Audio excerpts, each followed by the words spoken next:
नमस्कार दोस्तों। आज मैं बात करने वाला हूं अभाज्य गुणनखंड के बारे में। आज मैं आप लोगों को सिखाऊंगा कि अभाज्य गुणनखंड किसे कहते हैं और उसको करते कैसे हैं। तो अभाज्य गुणनखंड होता है क्या है, किसी संख्या को अभाज्य संख्याओं के गुणनफल के रूप में लिखना ही अभाज्य गुणनखंड कहलाता है। अभाज्य गुणनखंड हमें आना बहुत ज़रूरी होता है क्योंकि इसके बिना हम लासा, मासा, एलसीएम, एचसीएफ नहीं कर पाते हैं और हमें वर्गमूल, घनमूल, स्क्वायर रूट, क्यूब रूट इनको निकालने में भी समस्या आती है। तो चलिए हम सीखते हैं। हम गुणनखंड अभाज्य संख्याओं से शुरू करते हैं। जैसे कि पहले 2 से करते हैं, फिर 3 से करते हैं, फिर 5 से, फिर 7 से, फिर 11 से, 13 से, 17 से।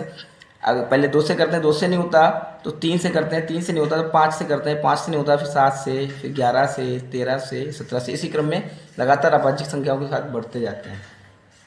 चलिए कुछ उदाहरण के साथ देखते हैं कि कैसे हम अभाज्य गुणनखंड करते हैं।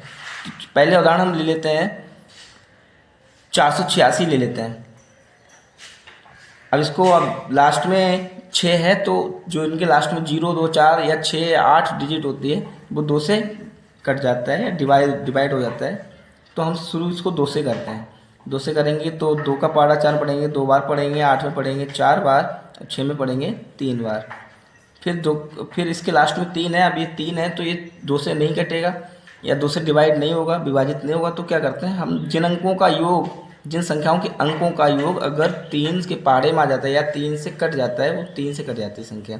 3 और 4 7, 7 2 9 और 9 3 के पहाड़े में आता है, 3 की टेबल में आता है तो ये 3 से डिवाइड हो जाएगा। तो इसको डिवाइड करते हैं 3 से।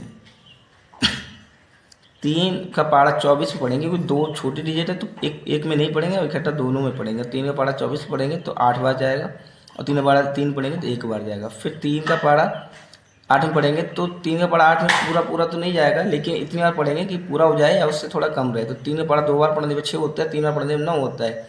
तो हम 2 बार पढ़ेंगे। 3 का पहाड़ा 2 बार पढ़ा, 3 का पहाड़ा 2 बार पढ़ने पर 6 प्राप्त हुआ। यहाँ 8 था, 6 चला गया, इसमें से माइनस हो गया तो यहाँ 2 बचा। 2 इसके आगे लगाते हैं, जो अगली डिजिट होती है उसी के आगे रख देते हैं। तो कितना हो गया, 21 हो जाएगा। इधर पर 2 और 1 मिला के 21 हो जाएगा। तो 21 में 3 का पहाड़ा पढ़ेंगे तो 7 बार पढ़ा जाएगा। 3 का पहाड़ा 27 पढ़ेंगे तो 9 बार। फिर 3 का पहाड़ा 9 में पढ़ेंगे तो 3 बार और 3 का पहाड़ा 3 में पढ़ेंगे तो 1 बार। जब अंत में 1 आ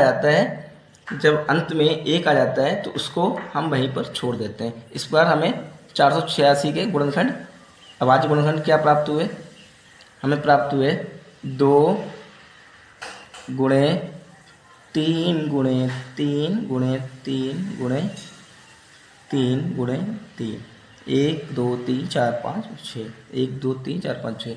इस प्रकार हमें 486 अभाज्य गुणनखंड प्राप्त हो गए। जैसे आपको पता है 2 भी अभाज्य है और 3 संख्याएं भी अभाज्य होती है, तो ये हमारे अभाज्य गुणनखंड कहलाते हैं। एक उदाहरण से और समझते हैं। मान लिया दूसरा कोई उदाहरण ले लिया, 2025 ले लेते हैं। चलो 2025 ले लिया। अब जिन संख्याओं के अंत में 5 आता है वो 5 से विभाजित हो जाती हैं या 5 से कट जाती हैं या 5 से डिविजिबल होती हैं। तो इसको 5 से काटते हैं। पहले 5 से काटा तो इधर 5 का पहाड़ा 2 में जाएगा नहीं, छोटी डिजिट, दो डिजिट लेंगे एक साथ। तो 5 का पहाड़ा 20 में पढ़ेंगे तो 4 बार जाएगा। फिर इधर 5 का पहाड़ा 25 में पढ़ेंगे और यहाँ हो जाएगा 0 लग जाएगा क्योंकि पूरा कट गया तो 5 बार जाएगा। अब 5 का पहाड़ा हम 40 पढ़ेंगे तो 8 बार जाएगा और 5 का पहाड़ा 5 पढ़ेंगे तो 1 बार जाएगा। अब ये 81 है तो इसको 8 और 1 9, ये 3 के पहाड़े से कट जाता है। 3 का पहाड़ा 8 में 2 बार पढ़ते हैं, 6 हो जाता है, 2 यहाँ बचता है, 21 हो जाएगा तो 7 बार जाएगा। फिर 3 से 9 बार जाएगा। फिर 3 से 3 बार जाएगा। फिर 3 से 1 बार जाएगा। अब यहाँ पे ख़त्म कर दें। कोशिश करिए दोस्तों, पहले हम 2 से शुरू करें, फिर 3 से शुरू करें, फिर 5 शुरू करें। और यदि आप कहीं भी भूल जाते हैं तो अगर आखिरी में आपको 5 दिखता है तो आप 5 से भी शुरू कर सकते हैं, बाद में आप उसको 3 से भी कर सकते हैं। पहले प्रयास यही होना चाहिए हमारा कि हम छोटी डिजिट से शुरू करें फिर बड़ी की तरफ जाएं। और आप कहीं पे भूलते हैं तो आखिरी में 5 तो आप 5 से शुरू कर सकते हैं, बाद में डिजिट मिलेगी तो बाद में उसको वापस सॉल्व कर लेंगे। तो 2025 का हमें क्या गुणनखंड प्राप्त हुए, 5 गुणे 5 गुणे 3 गुणे 3 गुणे 3 गुणे 3। इस प्रकार हमें अभाज्य गुणनखंड करने होते हैं।